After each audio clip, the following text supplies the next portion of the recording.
And so today we're making a difference. I'm teaming up with Ken Niedermeyer from the Coral Restoration Foundation. Along with Kim Hall, the Associate Curator of Fish and Invertebrates at Georgia Aquarium, we're on our way to cultivate a very special garden. But what kind of garden is located 30 feet on the ocean floor, several miles off the coast? Why, a coral nursery, of course. So guys, I thought we'd just sit here for 10 or 15 minutes, enjoy the very frigid, blustery winds off of the Florida coast here in the Florida Keys. Actually, it is piping hot, but you're about to see something really awesome. Both these guys are working on a very important and exciting project, and its mission is basically to save and restore the endangered reefs off of Florida. Should I shut up and should we go? Yes. All right, let's do it.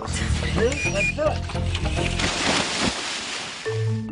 I was told that this coral garden would be absolutely amazing, but this magical place is like nothing I've ever seen. Specialized conservation divers tend to rows of coral crops, just like farmers do on dry land, and they carefully clean, prune, meticulously plant new species of coral.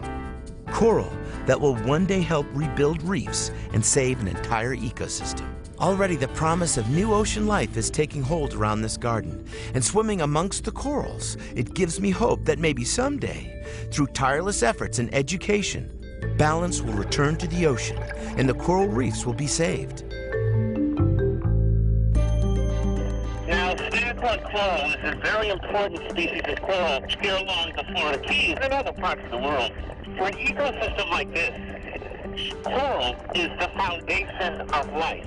Everything from pollution to climate change has caused these corals to be in trouble. But these guys have come up with an ingenious solution. As if we were pruning branches from a tree, we do the same with these corals. Now, what are we going to be doing with these little snippets of stag coral? We're going to twist a wire around each of these and hang them on one of our tree nurseries. And they'll stay there for 6 months before we take them to the reef.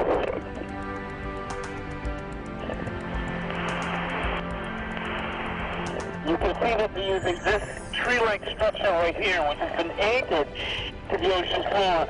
And this will serve as the foundation for these new little plantings of coral. They grow very nicely when they're hanging down because the water flow can go around them and all the light gets to them all around as well. I'm going to grab some coral and I'm going to grab a piece of wire. Put the coral in your hand, one hand, and you want to wrap the wire loosely around it to start with.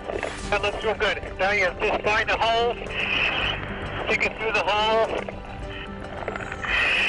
take it out a little bit, and then a couple of loose wraps is all you need. Each tree will hold 160 corals. A very important project. It seems deceptively simple, but the truth is, without coral reefs, this is a dead zone.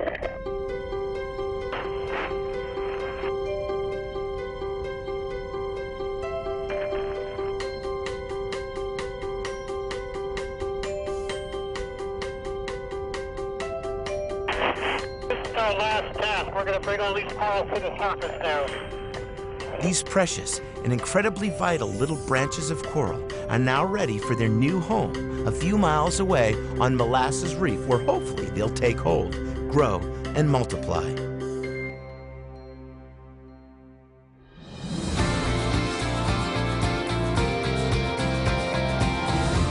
Welcome back to the beautiful waters near Key Largo, Florida. I'm here to work on coral preservation with the Coral Restoration Foundation and Georgia Aquarium.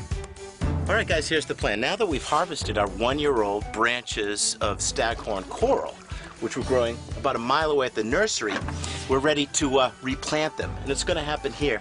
This is Molasses Reef. It's a protected sanctuary. And what it's missing is coral.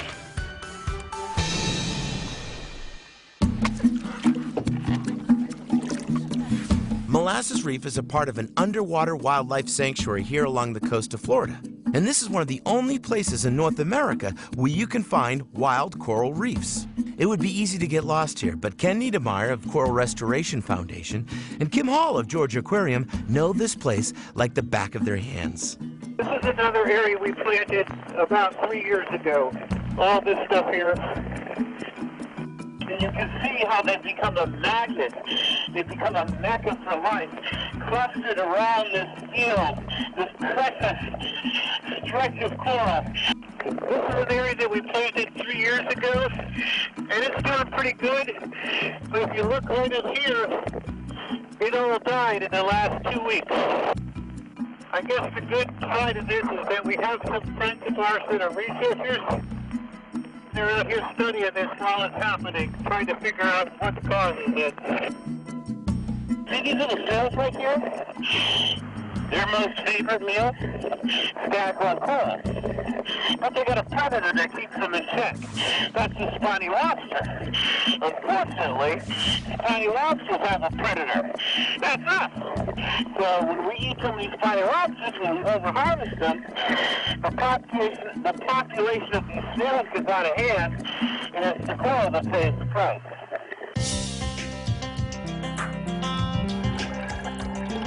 Ken has led us to a perfect place for new coral to grow. So now it's time for some transplanting. By transplanting and grafting new coral, the team hopes to offset the loss of local corals that are dying away from bleaching, disease, and other environmental stresses. See what Ken is doing?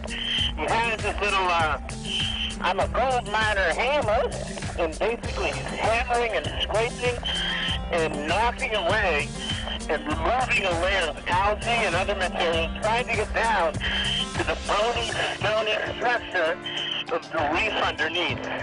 He's got a mixture of an epoxy that allows the coral to be cemented to the reef. And it's ready to go. Now it's good for about 45 minutes before it starts to harden. Sounds good. With only 45 minutes, we've got to work fast. What we're doing is called outplanting new corals on the reef, where we take a new fragment of coral, graft it to the substrate where hopefully it will thrive and grow. You see, in strong, healthy reef environments, pieces of coral will normally break off during storms and float on until they fuse naturally to a new location. So here, we're just giving a helping hand to make sure these nursery-grown coral fragments stick around for a while. It's important that we all spread these new corals around. This gives each transplant the chance to grow on its own. Well, we got all the coral fused and transplanted on time. So now we can do some sightseeing. That's awesome. Look at the size of this fish. It's got this, I want to guess, 6-foot-long grouper. Probably weighs in 70, 80 pounds. And he's just one example of the millions of creatures, the thousands of marine species that benefit from having a healthy reef ecosystem. That's why this conservation project of seeding new little branches of staghorn coral is so important. Big guys like this that benefit.